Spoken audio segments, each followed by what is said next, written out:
আসসালামু আলাইকুম ভিউয়ার্স, গাড়ির বিভিন্ন সমস্যা নিয়ে প্রতিনিয়ত আসা আমার কাছে কমপ্লেনগুলোর মধ্যে একটি কমপ্লেন আমি আজকে আপনাদের সাথে শেয়ার করব।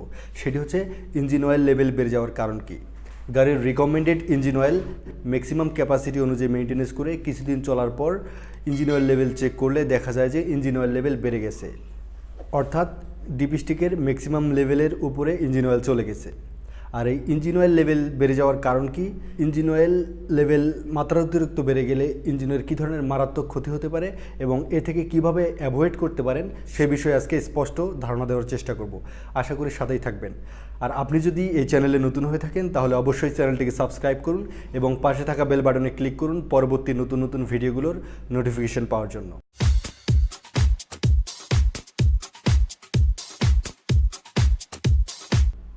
ইঞ্জিন অয়েল লেভেল বেড়ে যাওয়ার অন্যতম ও প্রধান কারণ হচ্ছে কন্টামিনেটেড ফুয়েলের মধ্যে যে ইম্পিউরিটিস থাকে, যেমন মাত্রাতিরিক্ত লেড, মাত্রাতিরিক্ত সালফার, পানি ও অন্যান্য অপদ্রব্য মিশ্রিত ফুয়েলকে লো কোয়ালিটির ফুয়েল বলা হয়। আর সেই লো কোয়ালিটির ফুয়েল ইঞ্জিনের কম্বাশন চেম্বারে প্রপারলি বার্ন হতে পারে না।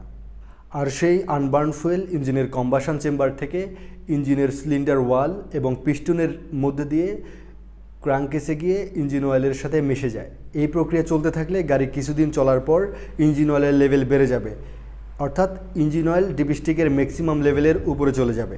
ইঞ্জিন অয়েল ডিপস্টিকের ম্যাক্সিমাম লেভেলের উপরে গেলে, অর্থাৎ ইঞ্জিন অয়েল যদি বেশি হয়ে যায়, সেক্ষেত্রে লুব্রিকেটিং সিস্টেম প্রপারলি কাজ করতে পারে না, ফলে ইঞ্জিন ওভারহিট হয়ে যেতে পারে।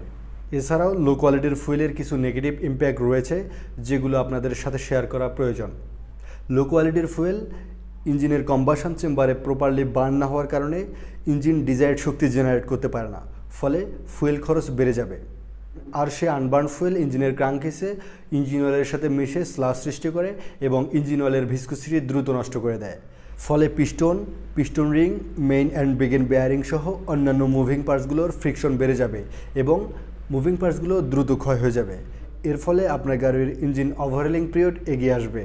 এছাড়াও আপনার গাড়ির পিরিয়ডিক মেনটেন্যান্স ইন্টারভাল এগিয়ে আসবে, যেখানে আপনি 3000 কিলোমিটারে ইঞ্জিন অয়েল চেঞ্জ করতেন, অর্থাৎ পিরিয়ডিক মেনটেন্যান্স করতেন, সেখানে 1500 থেকে 2000 কিলোমিটারে পিরিয়ডিক মেনটেন্যান্স করতে হতে পারে। আর এভাবেই আপনার গাড়ির মেনটেন্যান্স এবং রিপেয়ার কস্ট বেড়ে যাবে এবং ইঞ্জিনের লাইফ টাইম দ্রুত কমে যাবে। আর তাই ফুয়েল স্টেশন থেকে ফুয়েল নেওয়ার সময় অবশ্যই ভেরিফাইড ফুয়েল স্টেশন থেকে ভালো কোয়ালিটির ফুয়েল নেবেন, তাহলে আপনার গাড়িটি ভালো থাকবে। ভিডিওটি যদি আপনার ভালো লেগে থাকে তাহলে অবশ্যই লাইক করুন, কমেন্টস করুন এবং শেয়ার করে ইনফরমেশনগুলো অন্যকে জানিয়ে দেওয়ার সুযোগ করে দিন। ধন্যবাদ।